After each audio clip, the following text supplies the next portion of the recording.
En primer lugar, creo que hay que hacer una sociología de la individuación. En todo caso, es la perspectiva en la cual yo oriento mis trabajos.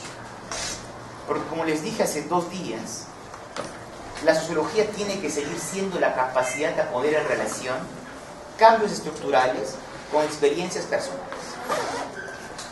El problema, por supuesto, es cómo se hace esta puesta en relación. Ayer traté de presentarles, o de recordarles, cómo desde la tesis de la individualización este proceso es trabajado hoy en día, centrándose esencialmente en los cambios que se han producido a nivel de los programas institucionales. La escuela, el trabajo, el derecho, las exigencias familiares no están funcionando de la misma manera como funcionaron en la primera modernidad, y eso acentúa un proceso de individualización.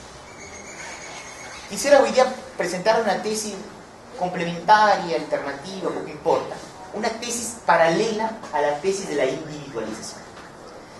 Por razones de facilidad lingüística, tiendo a llamar la tesis de la singularización.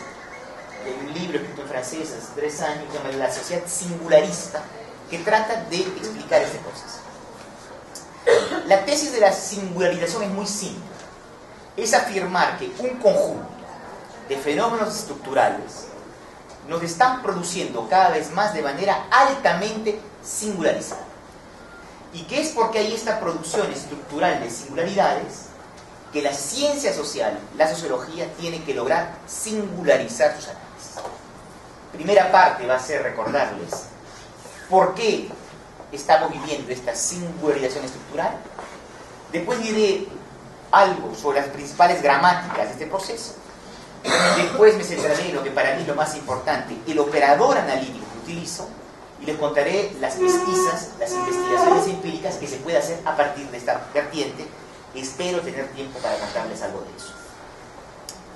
Primer punto del curso de hoy, la tesis de la singularización. Pequeña salvedad terminológica. Cuando se habla de la individualización, hay 2 maneras de ver el término. Una es, entre comillas, técnica, es decir, la sociología de la individualización estrictamente hablando. La tesis del cambio institucional, Beck y tantos otros. Y después hay un uso corriente, común del término individualización, que quiere decir en el fondo que hay un proceso de diferenciación social creciente, un proceso, digamos en otro término, de singularización. El uso corriente del término es muy importante, porque cuando en la sociedad del sentido común los actores hablan de individualización, generalmente se hace referencia al segundo sentido, el más ordinario, una sociedad donde cada uno afirma cada vez más su propia individualidad. La tesis de la singularización retoma este sentido común, esta formulación habitual del término individualización, y afirma que en la sociedad contemporánea existe un proceso activo de singularización de experiencias sociales. Lo voy a mostrar a través de 3 grandes ámbitos: la economía, las instituciones y la sociabilidad. Primer punto, la economía. Por razones que son a veces sorprendentes, en todo caso para mí, un cierto pensamiento crítico continúa siendo una crítica al modo de producción contemporáneo, como si estaríamos en la estandarización homogeneizante de los años 50 y 60. La gran novedad en la producción industrial de los últimos 40 años es la asombrosa singularización de los productos a los cuales tenemos acceso. Para que todo el mundo entienda, Henry Ford decía en los años 30, me encanta esa frase: todo ciudadano americano puede comprar un auto Ford del color que quiera, a condición que sea negro. Porque todos han visto películas sobre la época de la prohibición, todos los autos Ford son negros. Hoy en día los automóviles, que es uno de los productos, dada su ingeniería, de los más estandarizados que aún poseemos, tienen una enorme variedad de diferencias. No solamente los colores, no solamente los modelos, sino los elementos de personalización que los individuos colocan al auto, al carro, y que puede llevar a veces duplicar el precio. Y el marketing, como siempre, que tiene ciertas intuiciones profundas, hace esta formulación interesante. En los años 60, un individuo se representaba por el auto que poseía, daba su estatus social. Hoy en día los individuos quieren que sus autos, los carros, se parezcan a ellos, individualizando su objeto de consumo. Y lo que es válido para los automóviles, es válido para los CD, es válido para muchos objetos de la vida cotidiana. Es altamente válido, por supuesto, para los textiles, en donde las grandes industrias textiles producen cada vez pequeñas gamas para que las personas nunca se encuentren vestidas de la misma manera. Estamos en una sociedad donde existe una asombrosa singularización de los productos, que es un nuevo estadio de la producción industrial. De alguna manera, se podría decir que hay tres épocas. La primera época industrial significa al extremo la artesanal, donde un artesano produce de manera singular un objeto singular. La segunda fase es cuando se estandardiza fuertemente la producción. Para quedar en el caso del textil, que es a finales del siglo XIX y en Estados Unidos, que se inventan las tallas estándar. Small, medium, large. Entre comillas, el término inglés se impuso en el mundo entero. Luego extra large, hoy día lo saben o no, se ha pasado a 8 tallas. Existen números diferentes según los países. La morfología cambia, por lo tanto cambian las tallas y aparecen las tallas a medio punto. El resultado, incluso de la estandardización de las tallas, tiende a singularizarse.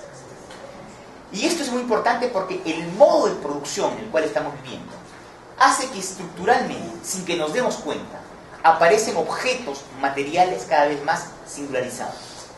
Nichos de consumidores cada vez más precisamente estudiados, en donde uno de los objetivos mayores de las empresas hoy en día es acompañar al consumidor, detectar sus gustos, proponerle objetos similares a lo que ya compró, lo que se llama el servicio al cliente, postventa, fidelizar, tarjetas, cartas, etc.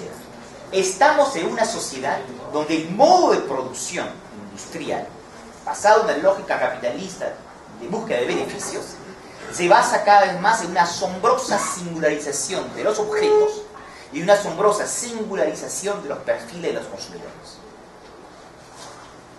Y si quieren ir al último punto, aparecen cada vez más unos elementos informáticos que se colocan en algunos productos para hacer la trazabilidad de un objeto, desde que fue producido hasta que fue desechado en un basurero.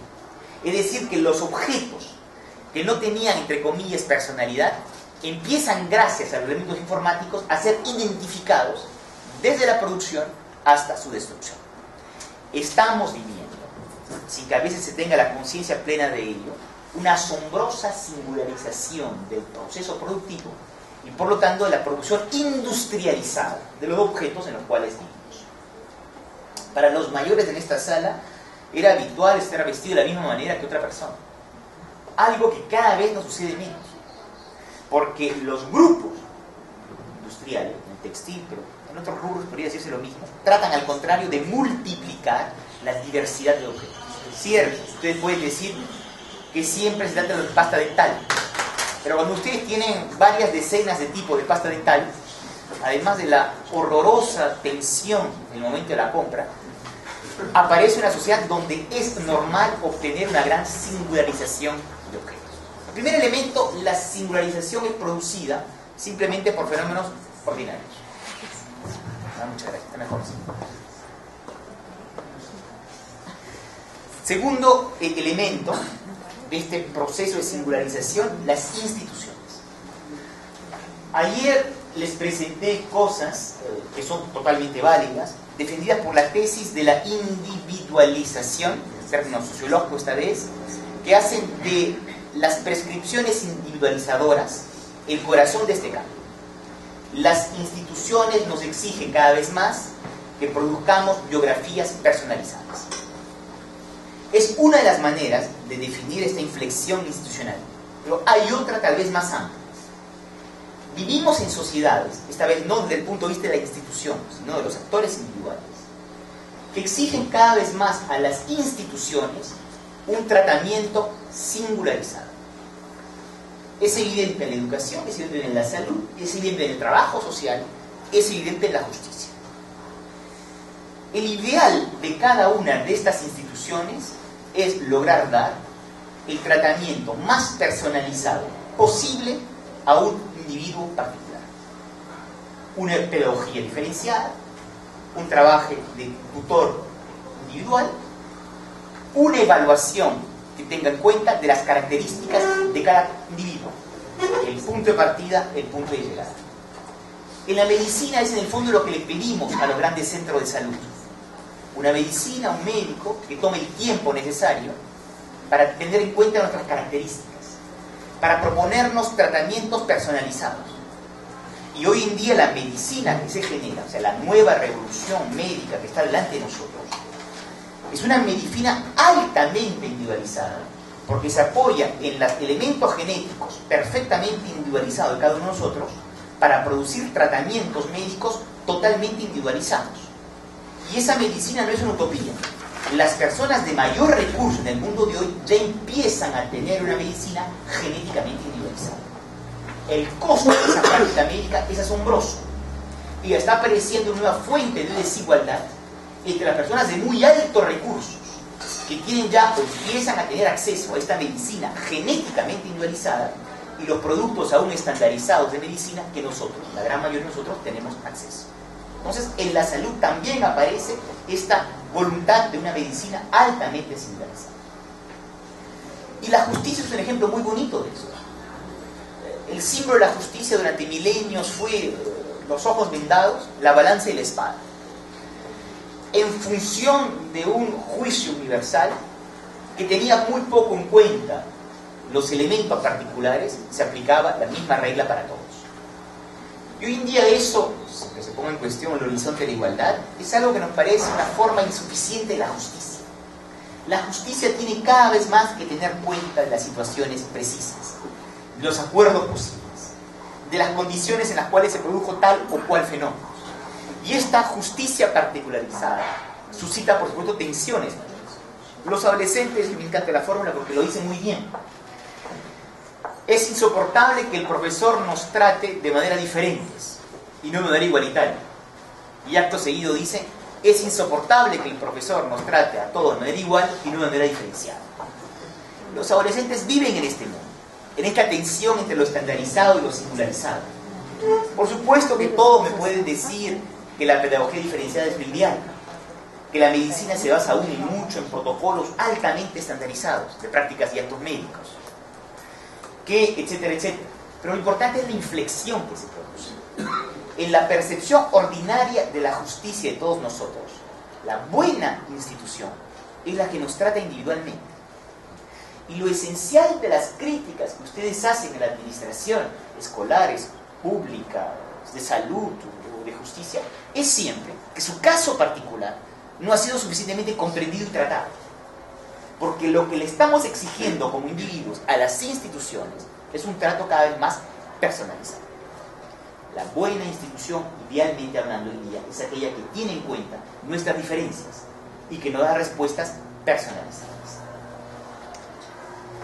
Y último punto de esta singularización, no solamente en la industria, no solamente en las instituciones, también en la sociabilidad ordinaria. Voy a darles aquí también ejemplos simples como imagen para que me entiendan. En Francia es muy frecuente hoy en día una ama de casa apoyada por una industria que individualiza productos o platos individualizados. En el momento de organizar la cena en la noche, proponga diferentes platos para las diferentes personas que conforman la familia. Aguas más o menos gasificadas, agua mineral o agua sin gas. Se reconoce que si a alguien no le gusta la sopa, puede no tomar la sopa. Y se hacen entonces un sustituto rápido de una ensalada o otras cosas. Esa individualización de las prácticas de alimentación es muy interesante, no tanto la práctica en sí misma, sino la legitimidad que supone. Para las personas mayores en esta sala, en la noche había la sopa y solo la sopa. Y no había cuestión de reclamar. Y hoy en día se considera legítimo que las personas tengan gustos diferentes y tratar de adaptarse a los gustos diferenciales de algunos y otros. Esto es interesante porque hace que en función de ciertos países esas prácticas son más o menos intensivas. Segundo ejemplo, las sociabilidades se han vuelto cada vez más un aspecto cualitativo. Es decir, que cada vez más valorizamos los momentos que pasamos con tal o cual persona. Y los museos, los restaurantes, el turismo, se ha convertido cada vez más en la venta de lo que llama un momento que se comparte. Y esa sociabilidad hace de una intensidad de un encuentro con alguien algo que cada vez más valorizado, que está industrialmente organizado y que forma una sociabilidad, designa una sociabilidad donde cada vez más el horizonte son esos instantes que se comparten. A nivel de la sociabilidad, en todo caso habla este caso del caso francés, aparece la ilusión de las relaciones interhumanas electivas, es decir, no sufrir más relaciones no escogidas y solo tener relaciones interhumanas elegidas. Y en la familia es muy claro cómo las personas hoy en día afirman ciertas relaciones familiares con un primo con el cual se tienen afinidades y se alejan de otros miembros de la familia, y en donde aparecen afinidades afectivas en el interior de las relaciones familiares. La sociabilidad tiende a individualizarse. Y en fin, último ejemplo, podría dar otro porque en este tema hay muchos trabajos. La sociabilidad ha sido fuertemente individualizada por las nuevas tecnologías de la información y la comunicación. Yo siempre doy el ejemplo, porque es fácil para todo el mundo entenderlo. Cuando alguien era cortés en los años 70, llamaba a un teléfono, una casa, se presentaba y preguntaba por quién estaba hablando.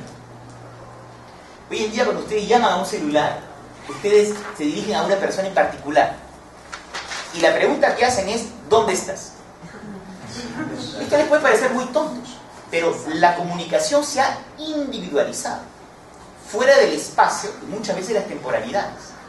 Los mails, los celulares se dirigen de persona a persona. Y esto, que puede parecer un poco anecdótico, es muy importante en las relaciones entre generaciones. Conozco un muy lindo trabajo hecho por una colega que mostró cómo el celular está desestructurando las relaciones generacionales entre abuelos, padres y nietos. La generación intermedia tenía esa capacidad, o teníamos esa capacidad, de controlar a los abuelos sobre los nietos, para que no los malcríen. Entonces organizábamos el encuentro y prohibíamos otras cosas, porque no había relación directa del abuelo con los nietos, sino a través de los padres. El celular ha destruido eso. Los abuelos llaman a los nietos sin pasar por los padres, y se establecen relaciones entre las generaciones que individualizan, singularizan las relaciones generacionales y hacen relaciones más personalizadas entre generaciones en los extremos de edad que fue en el pasado.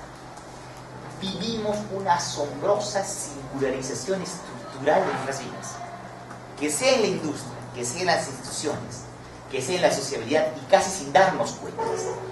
La singularidad forma parte de manera evidente del mundo en el cual estamos viviendo. Y todo eso hace que, estructuralmente hablando, los individuos tengan hoy exigencias y perfiles de singularización crecientes. Primer punto del razonamiento, estaremos no de acuerdo, por supuesto, pero la tesis es muy simple: existen fenómenos de singularización que no pueden simplemente reducirse a un programa institucional, sino que es un conjunto mucho más amplio de cambios estructurales que están produciendo la singularización estructural de los actores. Esta situación invita a la sociología a singularizar sus análisis. Y la pregunta, por supuesto, es cómo hacer para singularizar los análisis sin perder dimensiones estructurales de la interpretación. Aquí, en los trabajos que yo hago, empiezo a presentar mis propias maneras de proceder, utilizo una noción que se llama prueba, se puede traducir desafío en castellano o en portugués, que es el operador analítico para establecer un vínculo entre las experiencias personales y los cambios estructurales. Aquí voy a hacer un pequeñito momento de alto, de stop en la presentación, para que esto, espero ahora sí, debe ser claro para todos.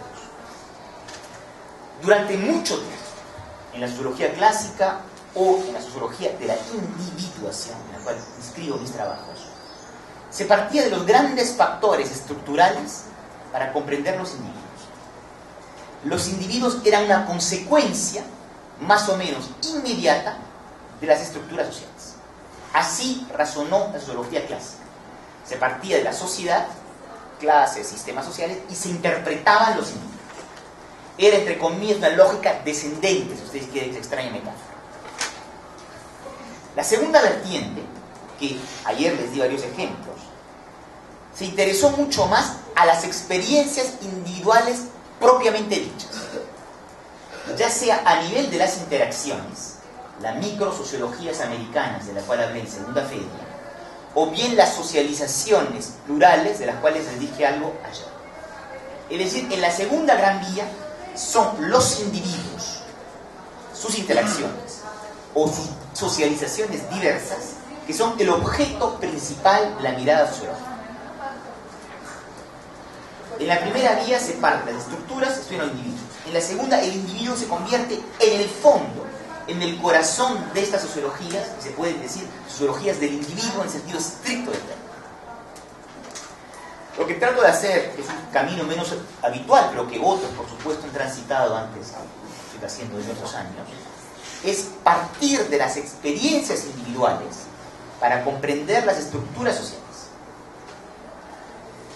Partir de las experiencias individuales, empíricamente tal como se pueden obtener en pesquisas, para comprender las estructuras sociales. Ese es el camino de esta forma de la individuación.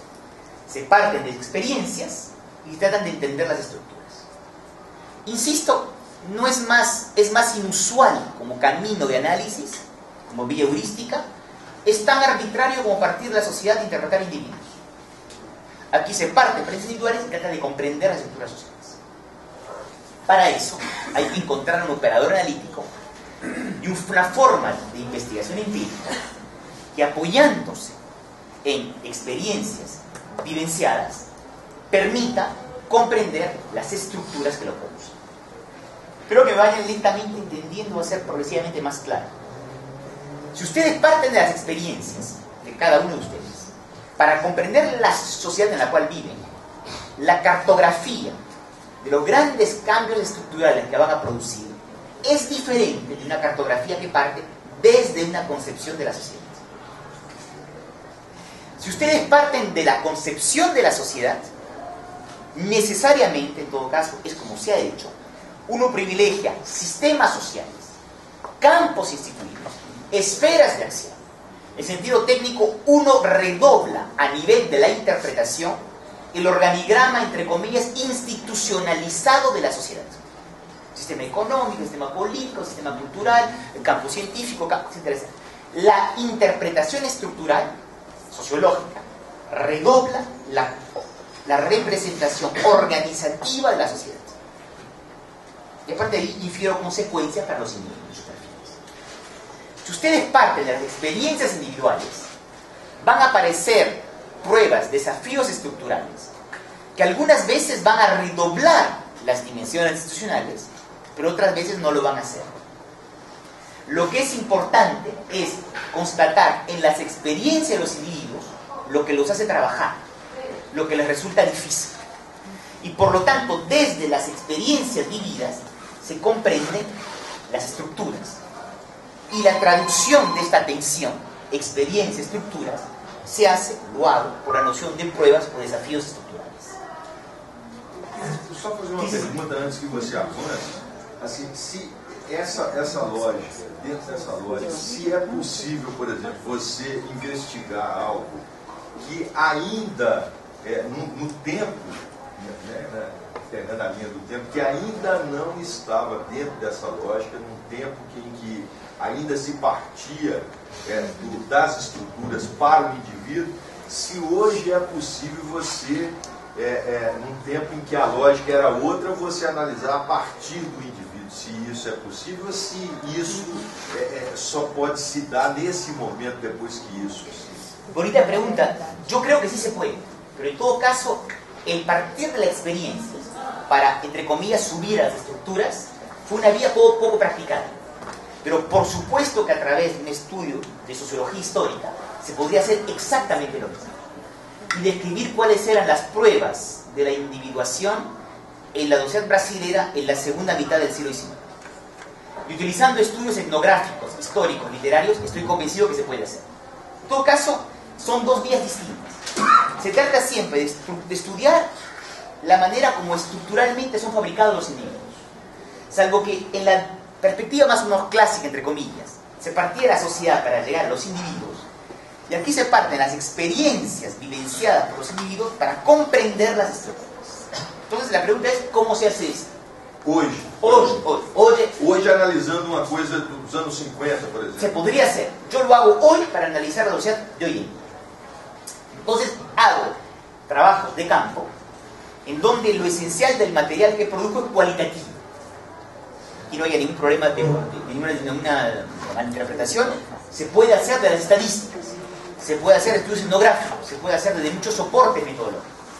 Por razones que corresponden a mi propia facilidad de trabajo de campo, yo parto de trabajos cualitativos, esencialmente entrevistas semi-estructuradas en castellano, creo yo, largas, a veces individuos interrogados varias veces. Es decir, parto de, contaré cómo hago las entrevistas, de las entrevistas de individuos, hombre y mujer, de grupos sociales diferentes, para partir de las experiencias vivenciadas, relatadas, construir las pruebas estructurales inductivamente y a posteriori. Yo jamás, en el caso ni en Francia ni en Chile, las dos investigaciones que he hecho con esta orientación intelectual, yo tenía de antemano las pruebas. Las pruebas es el resultado inductivo de un proceso de pesquisa. Espero que me estén entendiendo, es extremadamente simple. Uno parte de lo que viven las personas, y a partir de lo que las personas le cuentan, viven, relatan, uno trata de construir una comprensión de las estructuras bajo la forma de pruebas o de desafíos. Muy simple el tema. ¿Cómo o qué quiere decir la noción de prueba? ¿O cómo he tratado de irla construyendo? Apoyándome en el trabajo de muchos colegas que han movilizado esta noción casi al mismo tiempo de lo que yo lo podía hacer, de perspectivas muchas veces comunes entre ellos y yo con ellos. La noción de prueba o de desafío es una noción bonita porque para alguien con carrera, trayectoria intelectual, es un término clave en la filosofía de la formación del individuo, desde tiempos casi de la filosofía clásica griega. Es una noción clave en la filosofía de la existencia. Y es de alguna manera, en todo caso en la traducción francesa, la manera como Reich-Mills trató de establecer el vínculo entre la historia colectiva y la biografía individual. Entonces, hay una larga tradición, digamos, filosófico-fenomenológica, existencial, sociológica, de esta noción. Entonces, es recuperar esta manera de concebir las experiencias de los individuos. La noción de prueba, tal como trato de teorizarla, tiene 4 grandes dimensiones. Una lógica narrativa, una concepción del actor, un mecanismo de evaluación o de selección y un conjunto de pruebas estructurales, comunes e históricas. Lógica narrativa, concepción del actor, mecanismo de selección y pruebas estructurales, comunes e históricas. Les cuento estas 4 cosas, después les digo cómo trabajo, doy unos ejemplos y los escucho. Primera gran lógica, la noción de prueba es una lógica narrativa. Una lógica narrativa, pruebas estructurales, comunes e históricas. Primera gran dimensión de la noción de prueba o desafío, la lógica narrativa. Este es un punto que cada vez más, con lo que se llama el giro narrativo en las sociologías y sociales americanas, es cada vez más visible. Pero es algo que todos podemos intuitivamente comprender. Los sociólogos siempre contamos historias. Siempre. La emancipación de la clase obrera, la emancipación feminista, la construcción de la nación, la modernización capitalista. Siempre contamos historias. Y sean sensibles a este aspecto, el relato que le contamos a una sociedad tiene un peso heurístico decisivo en nuestros análisis sociológicos. Porque en función de la historia que ustedes cuentan, ustedes están orientando la perspectiva de la interpretación. Todos contamos historias. Todos contamos historias. El problema es a qué nivel somos conscientes que estamos contando historias y qué historia contamos. Y entonces esto forma parte de una elección casi arbitraria que uno hace en el momento del trabajo de interpretación. La historia que cuentan las pruebas es la más simple. Y yo creo que es tal vez de las más antiguas historias que los colectivos se contaron a ellos mismos. En donde, honestamente, que estemos en el mundo de la épica medieval, en las sagas orientales en India, en la filosofía griega o en los tiempos modernos, la narrativa de las pruebas es siempre un proceso en 3 etapas. Un proceso de formación, donde el individuo se prepara para enfrentar la prueba. El momento decisivo de la puesta a prueba. Y el tercer momento de la resolución de la prueba. El caballero andante medieval que combate contra el dragón y se casa con la doncella. Para que lo entiendan mejor, si tuviese ejemplo, la formación con el Maître Jedi, el combate con Darth Vader y el triunfo contra el Imperio. Es la misma estructura que siempre se reproduce. Es decir, es una lógica ternaria que desde tiempos inmemoriales le dio una dimensión a las experiencias individuales en la construcción de relatos colectivos. Lo digo un poco más seriamente, más antropológico. Los rituales y los ritos de iniciación tienen esa misma estructura. Un proceso de preparación, el momento del rito y el paso a una nueva etapa. Esto es muy importante porque en una sociología de la individuación que quiere romper con el monopolio histórico del individualismo institucional occidental, el hecho de apoyarse en una narrativa que es milenaria y que existe en muchas áreas civilizatorias, muestra a qué punto la narración desde las pruebas es un relato ordinario para dar cuenta de la relación entre individuos y sociedades. Espero que me estén entendiendo. La prueba cuenta a la sociedad como una preparación individual para enfrentar grandes desafíos, ritualizados o no. Aquí viene la pequeña especificidad de la sociedad moderna. Ustedes enfrentan muchas pruebas, muchos desafíos en la vida cotidiana. Salvo que en tanto que modernos, que son, las pruebas no las enfrentan en esta bella articulación de secuencias literarias, preparación, combate, resolución. Para los modernos las cosas se complican. Para ustedes las cosas se complican. El momento de formación en nuestra sociedad se llama la escuela. Pero la escuela es en sí misma, para muchos lugares, una prueba en sí misma. La formación no es un largo periodo tranquilo, donde el caballero andante se preparaba, en donde Skywalker trabaja con Jedi, al abrigo de todo riesgo. No, la formación ahora es una prueba constante, difícil, en donde constantemente el proceso de formación los zarandea con decisiones, con fracasos y con éxitos. Es más difícil esa fase de formación, porque ella misma es atravesada por los desafíos. En segundo lugar, y esto es más interesante, el momento decisivo de la prueba, cuando uno mata el dragón, desaparece. Porque ¿en qué momento, me quedo con la prueba escolar por el momento, esa dimensión de estar resuelta? ¿Cuándo ustedes pueden decir que ya resolvieron la prueba escolar? Escuela básica, escuela secundaria, el doctorado, el maestrado, la educación profesional, el profesor continuo. Tem que sair do Rio de Janeiro, Gracias. o outro tem que sair de Paris. Nunca se termina, nunca se termina. Y lo que le digo a la prueba escolar, porque es fácil, pienso en la prueba conyugal. ¿Cuántos en esta sala pueden decir que han resuelto su prueba conyugal? Nunca. Es espantoso. Entonces, sí, pero esto es interesante porque es la percepción de nuestra sociedad que nos hace pensar que los desafíos son permanentes, transitorios y nunca se terminan de vivir. Piensa en la diferencia con la sociedad de los ritos de iniciación, donde luego de un rito de iniciación un adolescente se volvió un adulto. Eso no existe más en nuestras sociedades. Y por supuesto, como el momento del combate con el dragón desaparece, el momento de la resolución jamás aparece. Porque las pruebas, en el momento, se resignifican a lo largo de la vida. Es decir, que incluso cuando matan al dragón, no van a poderse casar con el príncipe o la doncella. Esa es la experiencia ordinaria que tenemos de los desafíos en nuestra sociedad. Estoy diciendo, de una manera tal vez un poquito complicada, lo que los grandes sociólogos clásicos llamaron la ambivalencia. En la modernidad estamos constantemente tirados por orientaciones opuestas en un mismo momento. Dudamos de lo que tenemos que hacer. No es simplemente una irresolución psicológica, que también existe.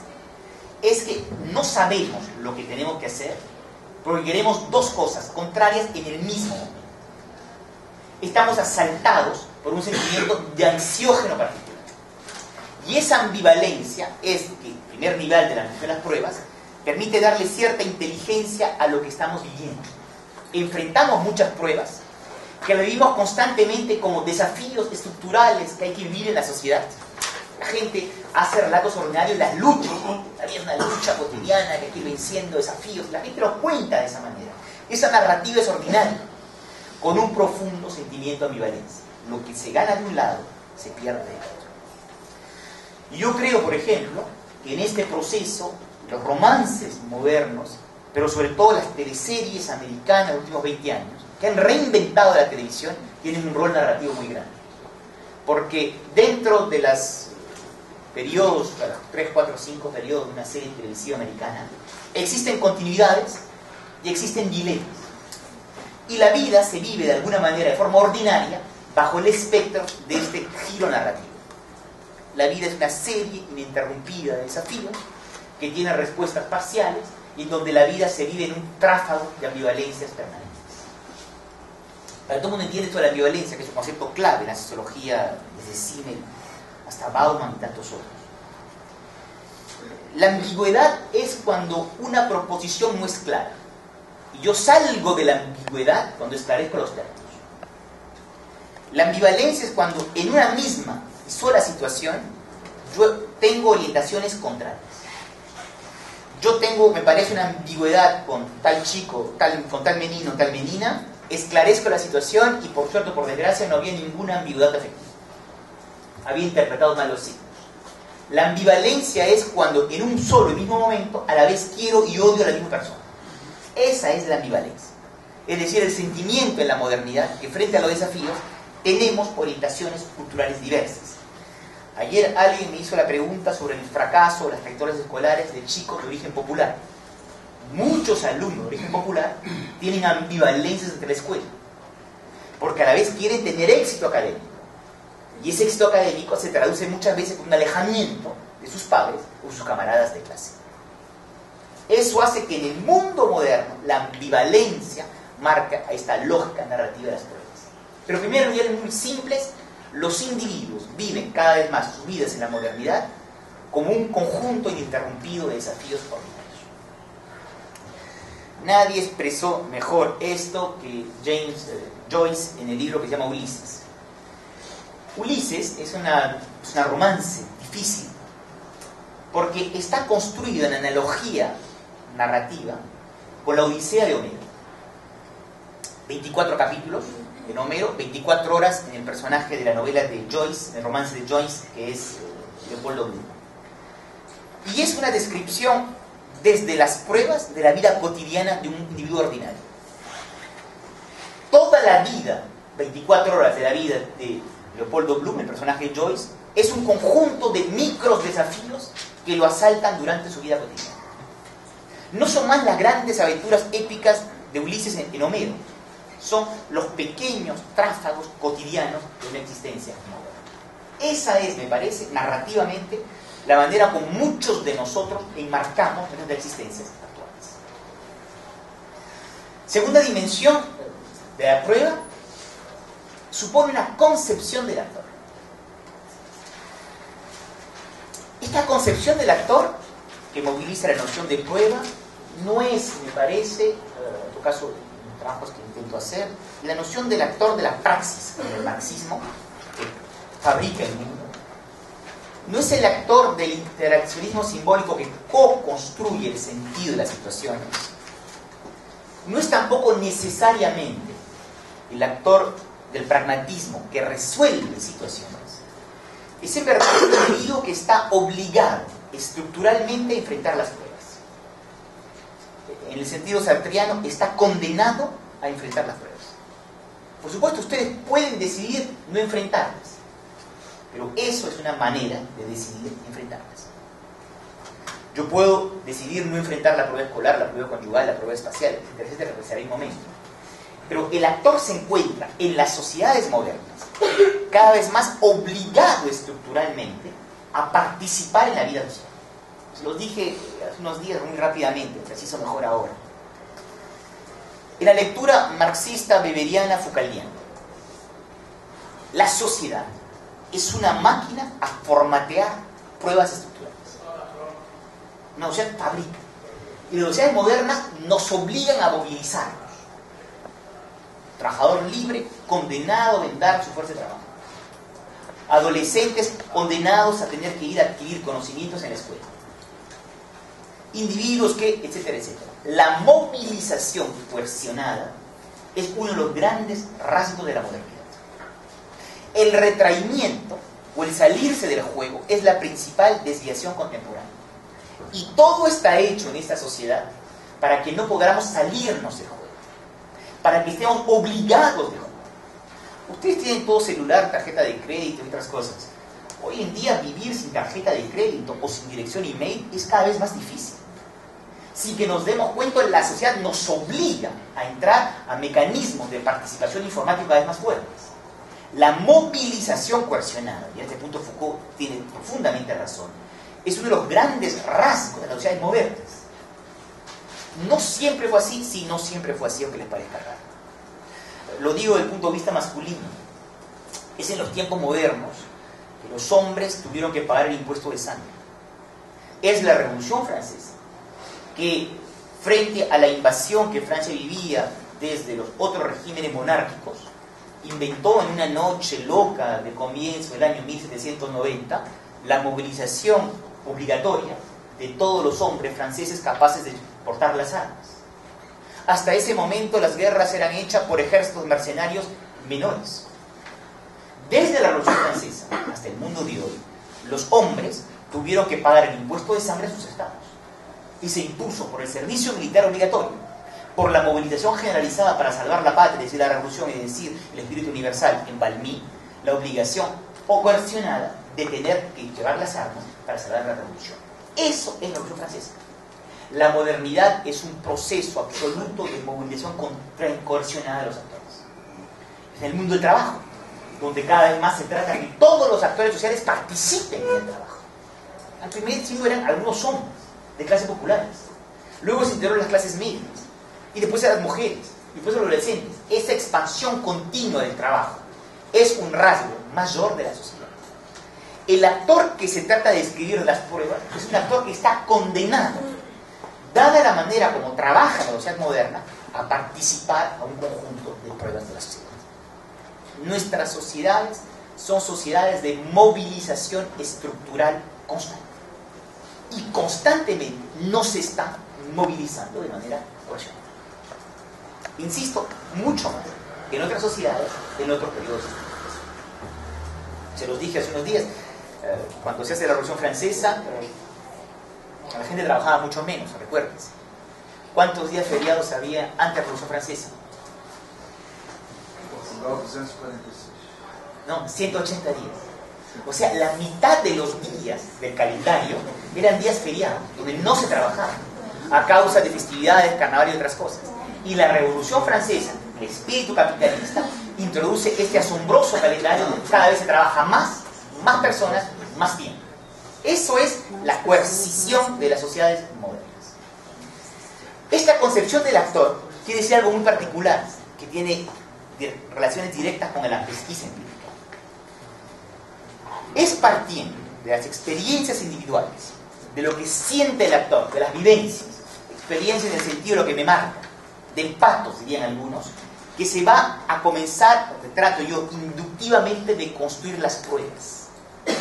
Puesto que el actor está condenado a enfrentar las pruebas, lo que vive, lo que siente, lo que experimenta y cómo lo experimenta es la materia primera de esta interpretación sociológica. No para darle a las emociones un rol analítico, sino que se parte de lo que se vive para tratar de comprender las estructuras sociales. Pero la materia primera de la interpretación son las vivencias de los actores. Lo que los mueve, lo que los conmueve. los sentimientos distintos que lo asaltan cuando enfrentan las pruebas.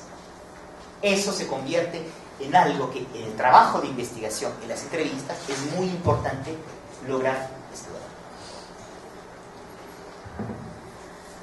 Tercera gran lógica, las pruebas es un mecanismo de selección. Esto es muy simple, es casi evidente. Cuando ustedes se enfrentan a una prueba, piénsenlo en analogía con la prueba escolar, les puede ir bien o les puede ir mal. Pueden tener éxito o pueden fracasar. Y es extraño esta lógica, pero tal vez a causa de la asombrosa expansión del sistema educativo, o de una lógica neoliberal, o de un relato de la vida como lucha, cada vez más los individuos viven sus vidas personales en esos términos. Es decir, me ha ido bien, me ha ido mal. En todos los ámbitos de la existencia. Y aquí hay una cosa muy importante, que es profundamente moderno también. La noción de pruebas introduce la contingencia en el corazón mismo del análisis sociológico. La contingencia es una noción clave que la filosofía idealista alemana, desde fines del siglo XVIII y comienzos del siglo XIX, construye como un elemento central de la modernidad. La contingencia quiere decir, no se asusten, no es palabra complicada, lo no necesario. Lo no necesario. Es decir, existen probabilidades altas que tal o cual cosa suceda. Pero las cosas son, es una filosofía de la historia, contingentes. No hay ninguna necesidad ontológica que las cosas se produzcan de tal o cual manera. Veámonos bien. Yo no creo que haya muchas incertidumbres en la vida social. Nada es muy incierto. Pero todo es contingente. Era muy previsible lo que pasa entre ustedes y yo. Regreso a la metáfora simple. Ustedes se aburren y yo hablo. Ustedes hacen semblante de escucharme, hacen así con la cabeza de vez en cuando, y yo hago semblante de apasionarme contando las cosas que les cuento. No hay nada incierto en esto. Los roles sociales tipifican la mayor cantidad de situaciones que vivimos. Y muy rara vez nos encontramos en situaciones para las cuales no poseemos roles prescritos o que no tenemos escenarios preescritos. Nos da una angustia absoluta. Entonces, cuando no comprendemos qué está pasando, cuando no podemos tipificar la situación por roles o por escenarios colectivos institucionalizados, nos da mucha ansiedad. Pero la mayor parte de nuestra vida, por suerte, sabemos lo que está pasando. No hay, o hay pocas incertidumbres desde el punto de vista de la vida social. Pero todo es contingente.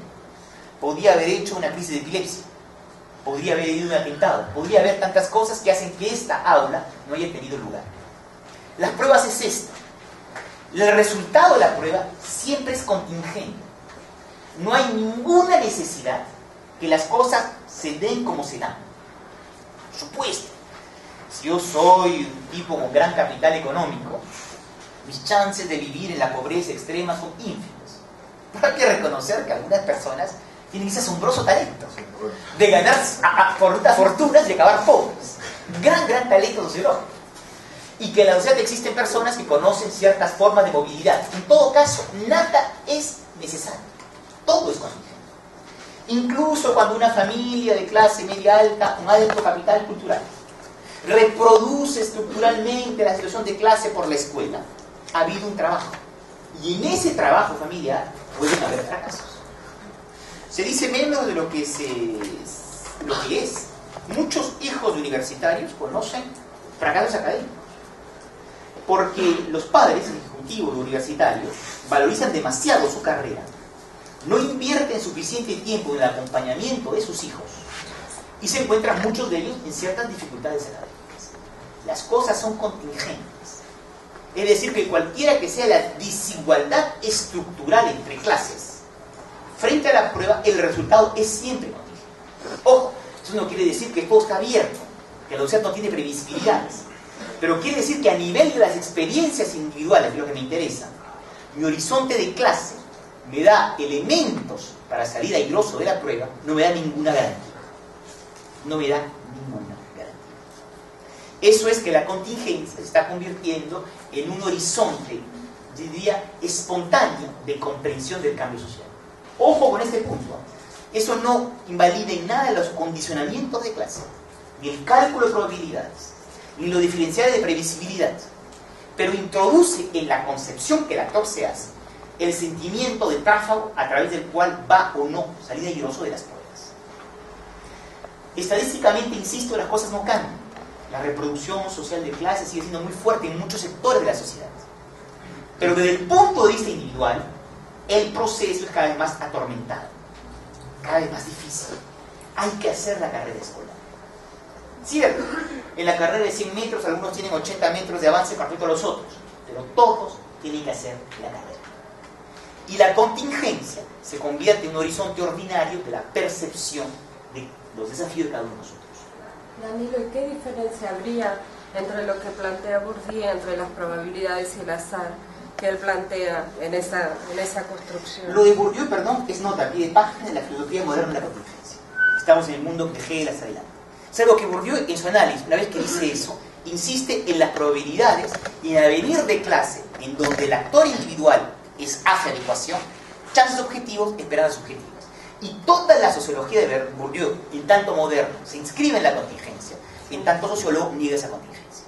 De allí que la ruptura en la propia escuela de Bourdieu, cuando Boltanski disuelve el vínculo con Bourdieu, insiste en la contingencia, es decir, en el carácter no necesario de los resultados de la reproducción social.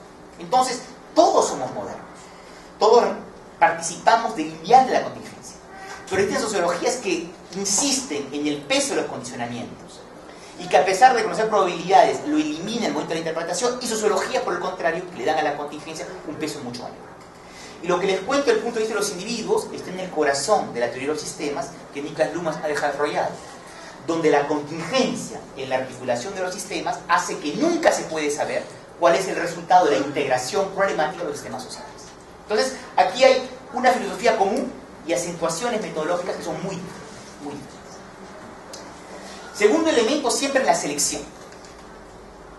La selección por las pruebas hace que los individuos en un momento dado enfrenten pruebas distintas. Yo puedo tener éxito, entre comillas, en el momento de esta frase de éxito, en la prueba escolar y me va muy mal en la prueba conyugal. Y me va muy mal en la prueba laboral. O me va muy bien en la prueba de relaciones, etcétera, etcétera. Es decir, que el resultado de una vida nunca es negro y blanco. Se interpreta desde una especie de degradé múltiples de resultados contradictorios entre pruebas diversas. Esa es la vida de cada uno de nosotros en el momento en el cual estamos hablando. Por supuesto, las pruebas se acumulan. Por supuesto, hay incidencias. Pero sobre todo, y lo más importante, las pruebas tienen consecuencias entre ellas. Hay muchos trabajos, probabilidades que muestran que las tasas de divorcio se incrementan significativamente cuando aparecen desempleos. La autodestrucción subjetiva generada por el desempleo, la transformación de relaciones de género hombre-mujer en el espacio doméstico, generan presiones que incrementan los riesgos de divorcio. Y en el otro sentido, hay muchos trabajos que muestran cómo experiencias de divorcio que se traducen en fases personales difíciles o depresivas tienen consecuencias sobre trayectorias laborales. Las pruebas tienen repercusiones. Para que entiendan mejor, uno de los grandes dilemas que todo el mundo sabe de injusticia en las sociedades son que las mujeres, de hace más de 30 años, en el caso francés en todo caso, tienen mejores resultados académicos que los hombres. Las mujeres tienen más éxito en la prueba escolar. Pero en la prueba laboral, en las trayectorias sociales, en los lugares de poder, las mujeres tienen peores resultados que los hombres. Y el sentimiento masivo de injusticia que viven las mujeres es que la prueba escolar no se traduce en términos de trayectoria por un éxito, entre comillas, en la prueba laboral. Estos desacuerdos son muy grandes, generando frustraciones particularmente sensibles. Las pruebas, los mecanismos de selección ocurren en todos los niveles y hace que para comprender desde los individuos los caminos hay que darle a estas resonancias cruzadas de las pruebas toda la importancia que merece. Y tercer pequeñito elemento siempre en la selección de las pruebas son contingentes, las pruebas tienen resultados distintos. Tercer punto, las pruebas siempre tienen resultados que pueden ser resignificados.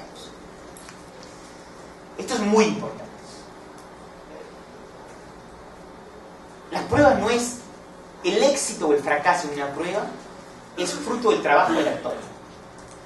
Yo puedo haber tenido espantosa escolaridad y sentirme haber vivido bien esa prueba. Yo puedo haber tenido la mejor evaluación en el doctorado y tener un sentimiento de fracaso ante la prueba escolar. Todo depende de la resignificación que van a hacer de esa prueba en sus propias narrativas personales. Nada es objetivo, todo es una historia, la manera como la cuentas. Y hay elementos, tal vez no solamente narrativos, sino reales. Gente que tiene éxito en la escuela, y porque tuvo éxito en la escuela, no maduró, no fabricó proyectos, no construyó una consistencia personal y fracasan en la vida. Y hay personas que fracasan en la escuela, y gracias al fracaso escolar, triunfan, entre comillas, en la vida. La significación de las pruebas son dinámicas. Aparecen cosas, porque se resignifican constantemente a lo largo de una vida. Y esta selección de las pruebas, contingentes, con resonancias múltiples, que se resignifican, diseñan lo que de alguna manera se puede comprender como uno de los horizontes, digo bien uno de los horizontes importantes de justicia en nuestras sociedades. Lo que no soportamos no es o no son lo imposible. Lo que no soportamos en el mundo contemporáneo son las cosas irreversibles. Y mucho del trabajo institucional consiste en permitir una cierta reversibilidad de las pruebas. Es decir, que una docente es justa cuando los actores pueden jugar una y otra vez y siempre de nuevo la misma prueba. Porque la reversibilidad da la ilusión colectiva de que yo voy a poder volver a tentar muchas veces. Lo que se llama la formación continua, el retorno a la escuela, el divorcio, por supuesto, podríamos añadir otras listas, tienen este principio. Nada tiene que ser irreversible. La idea es que los actores puedan volver a ser movilizados para volver a enfrentar las pruebas. Todos sabemos que muchas de esas cosas son falsas, que las irreversibilidades existen, mucho más de lo que quisiéramos, porque aparecen las continuidades, las inercias y las herencias. Pero el ideal utópico de justicia en la sociedad es bien la reversibilidad de las cosas. Y lo digo simplemente, muchas de las cosas que exigen los actores de la sociedad apuntan a dejar abierta la ilusión de la reversibilidad de las vidas personales, en donde yo puedo volver a comenzar la inmigración, la libertad de circular, divorciarme, regresar a la escuela, cambiar de trabajo, etcétera, etcétera. Y esta reversibilidad de los posibles es uno de los horizontes de justicia y uno de los elementos de justicia que los individuos demandan a sus instituciones. Entonces, de hacer gran lógica, la prueba es una narrativa, la prueba es una concepción del actor, la prueba es un mecanismo de selección.